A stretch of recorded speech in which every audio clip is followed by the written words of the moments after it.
नमस्कार दोस्तों राहुल गांधी जी ने अभी एक लंबी यात्रा ख़त्म की है, भारत जोड़ो यात्रा। और भारत जोड़ो यात्रा के दौरान उन्होंने बहुत से लोगों से मुलाकात की, बहुत से इंटरव्यू दिए, प्रेस कॉन्फ्रेंस की। इसके अलावा वो लगातार कुछ ना कुछ बोलते रहे, वो लोगों से मिलते रहे। इतनी लंबी यात्रा, 3000 किलोमीटर से लंबी यात्रा, लगभग पूरा भारत नाप दिया, कन्याकुमारी से श्रीनगर तक। दोस्तों, उस यात्रा का राहुल गांधी जी को क्या फ़ायदा हुआ ये समझना मुश्किल है, लेकिन उन्होंने इस यात्रा के दौरान बहुत कुछ ऐसा कहा जिससे उनकी छवि सुधर सकती थी, लेकिन बहुत कुछ ऐसा कहा जिससे उनकी छवि फिर बिगड़ गई। दोस्तों, हालांकि ये मैं मानता हूँ कि इस यात्रा के दौरान उनके जो बारे में एक जो बात कही जाती है कि वो एक सीरियस लीडर नहीं है, नॉन सीरियस लीडर हैं, वो कहीं ना कहीं टूटता महसूस हुआ। वो धारणा कहीं ना कहीं टूट रही थी, क्योंकि उन्होंने पूरी यात्रा के दौरान अपने आप को उस यात्रा में बनाए रखा। वो कहीं गए नहीं, क्योंकि वो बार बार विदेश भाग जाते हैं। और जिस तरह से उन्होंने दाढ़ी बढ़ाई, उससे ऐसा लगा कि वो अपने आप को एक गंभीर नेता के तौर पर दिखाना चाहते हैं। अपनी ना केवल इमेज बल्कि एक अपनी फ़ोटो भी एक ऐसे चाहते हैं कि एक गंभीर नेता, राजनेता नज़र आए। लेकिन दोस्तों, क्या दाढ़ी बढ़ाने से या इस तरह से यात्रा करने से, लोगों से मिलने से कोई फ़र्क पड़ता है? पड़ सकता था, अगर वो अपने आप को, जो उनके भाषण दिए, जो उन्होंने बोला, उस पर कुछ नियंत्रण रखते। वो ऐसा नहीं कर पाए। दोस्तों, चलो मान लेते हैं उनकी यात्रा का उन्हें कुछ फ़ायदा हुआ, लेकिन दोस्तों उस यात्रा के बाद जब उन्होंने संसद में अपना पहला भाषण दिया, राष्ट्रपति के अभिभाषण पर जो धन्यवाद प्रस्ताव पारित होना है, उसके ऊपर जब उन्होंने अपनी बात कही, जो कांग्रेस के नेता हैं, जो विपक्ष के नेता हैं, उनमें जोश आ गया। पूरी कांग्रेस बाहर बैठकर बहुत खुश थी कि आज हमारा नेता बहुत ज़बरदस्त तरीके से बोला है। लेकिन दोस्तों, जो हुआ है संसद में उस भाषण के साथ, वो बता रहा है कि उन्होंने भाषण एक सीरियस नेता के तौर पर नहीं दिया। दोस्तों, ठीक है, उन्होंने अडानी के मुद्दे पर मोदी को लेकर जो हमला बोला, उसमें जो सवाल उठाए, वो उनकी छवि को नुकसान करने वाले हैं। मेरा मानना है कि उनके इस भाषण से मोदी के लिए 2024 का रास्ता खुल गया है। उन्होंने अपने आप को विपक्ष के नेता के तौर पर प्रस्तुत किया। जो विपक्ष आज इकट्ठा होने की कोशिश कर रहा है, जो अभी ये निर्णय नहीं कर पाया कि वो लोकसभा 2024 के चुनाव में कौन उसका नेता होगा, राहुल गांधी ने अपने आप को इस भाषण के जरिए अपने आप को नेता घोषित कर दिया है। और कांग्रेस तो पहले ही उनको नेता मानती है। वो तो चाहती है कि उनको प्रधानमंत्री पद का उम्मीदवार बनाकर लोकसभा 2024 के चुनाव में जाया जाए, पूरा विपक्ष जाए। वो पूरे विपक्ष को चाहते हैं इकट्ठा होकर राहुल गांधी जी को प्रधानमंत्री पद का उम्मीदवार घोषित करें। लेकिन दोस्तों, उनका जो ये भाषण था, वो कहीं से भी ऐसा नहीं था कि उनमें एक ऐसे नेता की झलक दिखाई दे जो जिम्मेदार हो। मेरा मानना है कि राहुल गांधी के इस भाषण के बाद जो कांग्रेस में एक जोश आ गया, कांग्रेस खड़ी हो गई है, उसके नेताओं में हिम्मत आ गई है, उसके कारण विपक्षी एकता खतरे में पड़ गई है। अब विपक्ष को कांग्रेस से बात करना मुश्किल हो जाएगा, क्योंकि कांग्रेस जिस तरह से बार्गेनिंग करेगी वो मुश्किल होगा विपक्ष के लिए। और विपक्ष कभी भी राहुल गांधी को प्रधानमंत्री पद के उम्मीदवार के रूप में नहीं देखना चाहता। विपक्ष जानता है कि वो ऐसे नेता नहीं हैं कि जिन पर 2024 का दांव लगाया जा सके। दोस्तों, इसके अलावा अब बात करें अडानी के पर जो उन्होंने हमले किए हैं, वो उनकी एक गंभीर नेता की छवि को नुकसान पहुंचाने वाला है। मैं तो यहाँ तक कहता हूँ कि वो जो उन्होंने भाषण दिया है, उससे वो एक राष्ट्र विरोधी, राष्ट्रद्रोही, देशद्रोही साबित होते हैं। दोस्तों, अडानी पर जो उन्होंने सवाल उठाए हैं, अगर उनकी बात करें तो उनका पहला सवाल तो यह है कि मोदी जी अडानी की मदद करते हैं, उन्हें अपने साथ विदेशों में लेके जाते हैं। दोस्तों, अगर मोदी जी अडानी को अपने साथ विदेशों में ले जाते हैं तो क्या बुरा करते हैं? वो कई उद्योगपतियों को ले जाते हैं विदेशों में। और विदेशी जब राष्ट्रपति, राष्ट्रीय अध्यक्ष जब इस देश में आते हैं तो वो भी अपने देश के उद्योगपतियों, व्यापारियों को लेकर आते हैं। तो ये आजकल हर देश में हो रहा है, और ये आज से नहीं चल रहा है, आज से 30, 40, 50 साल पहले से चला आ रहा है कि जब भी कोई राष्ट्राध्यक्ष किसी दूसरे देश में जाता है, उद्योगपतियों को लेकर जाता है, क्योंकि हम चाहते हैं कि हमारे देश में इन्वेस्टमेंट आए और हमारे देश के उद्योगपतियों को बाहर भी काम करने का मौका मिले। तो ये दोस्तों चलता है। इसमें अब गलत क्या है? अब मनमोहन सिंह जी अपने साथ ले जाते थे, वो लाते भी थे, तो अब उनको बताना चाहिए कि इसमें गलत क्या है, अडानी को ले जाना गलत क्यों है। तो दोस्तों, ऐसे ही वो उन्होंने सवाल उठाया कि अडानी को विदेशी ठेके मिल रहे हैं। अब उन्हें अडानी के विदेशी ठेकों पर क्या प्रॉब्लम है।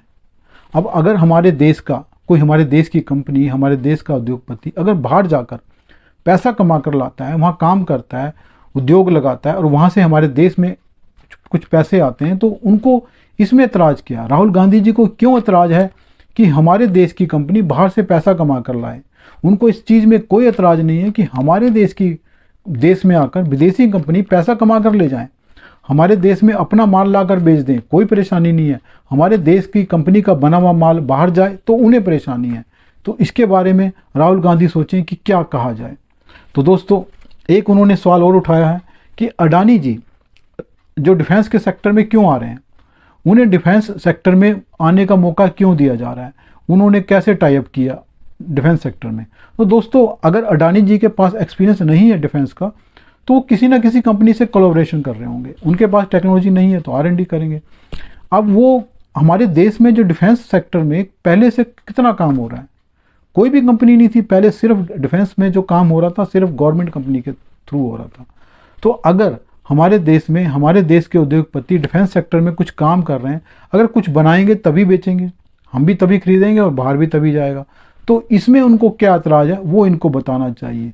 सिर्फ ये कहने से कि डिफेंस सेक्टर में अडानी को मौका क्यों दे जा रहा है, जब उसमें टाटा आ सकता है, उसमें L&T आ सकती है, उसमें दूसरी कंपनियां आ सकती हैं, विदेश की कंपनियां आ सकती हैं, तो अडानी क्यों नहीं आ सकता। वो उनको बताना चाहिए कि अडानी से इतनी नफरत की वजह क्या है। इसके अलावा दोस्तों, उन्होंने अडानी को एयरपोर्ट के ठेके देने पर एतराज़ उठाया।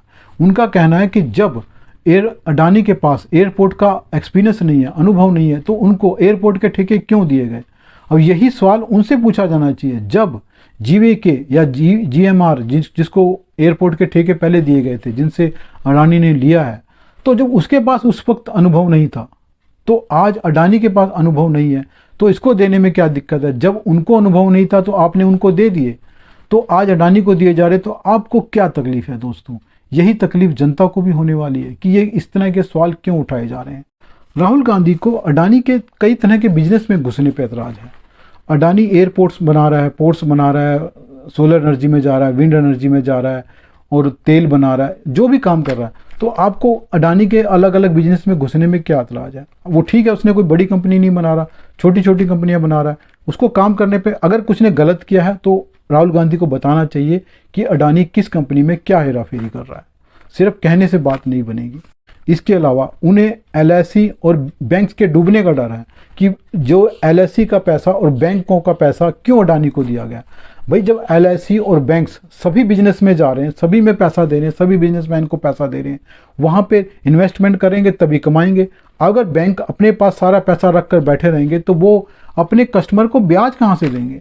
भाई, अगर बैंकों के पास 10 लाख करोड़ रुपए पड़े हैं, अगर वो अपने पास ही रख के बैठे रहते हैं तो वो अपना खर्चा कैसे चलाएंगे और वो ब्याज कैसे देंगे अपने कस्टमर को। अब बैंकिंग की इतनी समझ तो राहुल गांधी को होनी चाहिए कि बैंक्स अगर कहीं इन्वेस्टमेंट करेंगे तभी कमा कर लाएंगे, तभी अपने कस्टमर को पैसा देंगे, तभी खुद को चलाएंगे, अदरवाइज तो वो डूब जाएंगे।